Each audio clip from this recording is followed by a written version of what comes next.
परमेश्वर के दैनिक वचन। मनुष्य के बीच परमेश्वर के कार्य को मनुष्य से अलग नहीं किया जा सकता है, क्योंकि मनुष्य इस कार्य का उद्देश्य है और परमेश्वर के द्वारा रचा गया एकमात्र ऐसा प्राणी है जो परमेश्वर की गवाही दे सकता है। मनुष्य का जीवन एवं मनुष्य की संपूर्ण क्रियाएं परमेश्वर से अविभाज्य है और उन सब को परमेश्वर के हाथों के द्वारा नियंत्रित किया जाता है। और यह भी कहा जा सकता है कि कोई भी व्यक्ति परमेश्वर से स्वाधीन होकर अस्तित्व में नहीं रह सकता है। कोई भी इससे इनकार नहीं कर सकता है, क्योंकि यह एक तथ्य है। वह सब कुछ जो परमेश्वर करता है वह मानव जाति के लाभ के लिए है और शैतान के षड्यंत्रों की ओर निर्देशित होता है।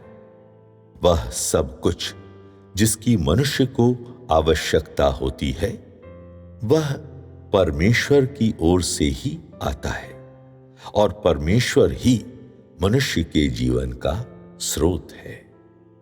इस प्रकार मनुष्य परमेश्वर से अलग होने में असमर्थ है।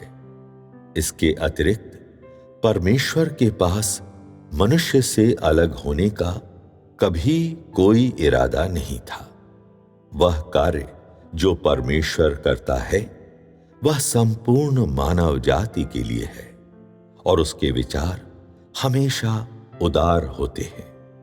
तो मनुष्य के लिए परमेश्वर का कार्य एवं परमेश्वर के विचार अर्थात ईश्वर की इच्छा दोनों ही ऐसे दर्शन हैं जिन्हें मनुष्य के द्वारा पहचाना जाना चाहिए। ऐसे दर्शन परमेश्वर के प्रबंधन भी हैं और यह ऐसा कार्य है जिसे मनुष्य के द्वारा नहीं किया जा सकता है।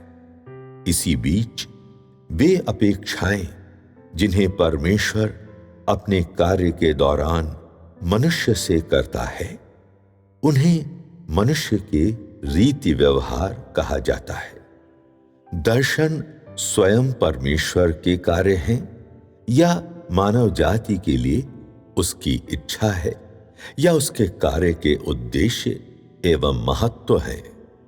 दर्शनों को प्रबंधन का एक हिस्सा भी कहा जा सकता है, क्योंकि यह प्रबंधन परमेश्वर का कार्य है और मनुष्य की ओर निर्देशित होता है, जिसका अभिप्राय है कि यह वह कार्य है जिसे परमेश्वर मनुष्य के मध्य करता है। यह कार्य वह प्रमाण एवं वह मार्ग है जिसके माध्यम से मनुष्य परमेश्वर को जान पाता है और यह मनुष्य के लिए परम आवश्यक है।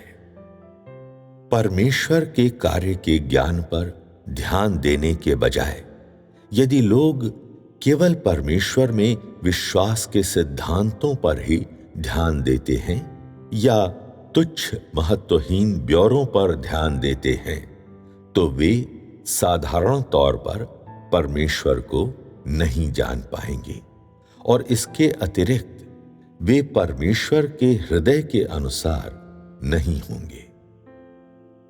परमेश्वर के विषय में मनुष्य के ज्ञान के लिए परमेश्वर का कार्य अत्यधिक सहायक है और इसे दर्शन कहते हैं।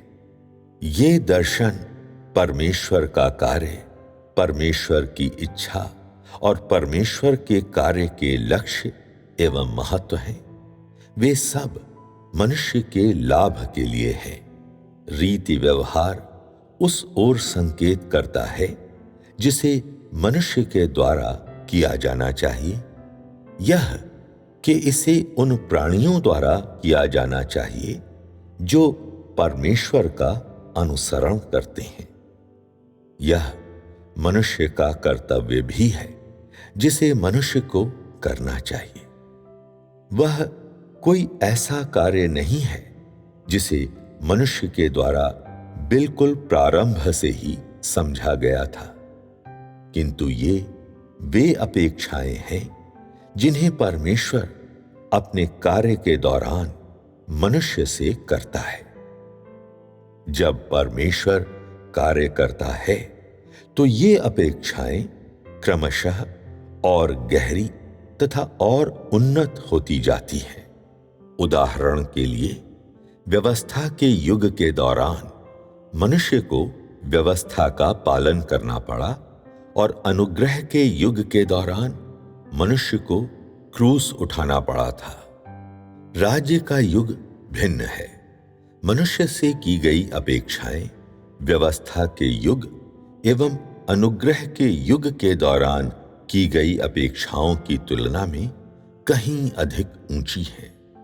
जैसे जैसे दर्शन और अधिक उन्नत होते जाते हैं, मनुष्य से की गई अपेक्षाएं भी और अधिक उन्नत होती जाती हैं तथा वे हमेशा के लिए स्पष्ट एवं और अधिक वास्तविक होती जाती हैं।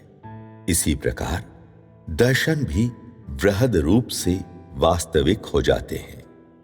ये अनेक वास्तविक दर्शन न केवल परमेश्वर के प्रति मनुष्य की आज्ञाकारिता के लिए सहायक हैं, बल्कि इसके अतिरिक्त परमेश्वर के विषय में उसके ज्ञान के लिए भी सहायक है।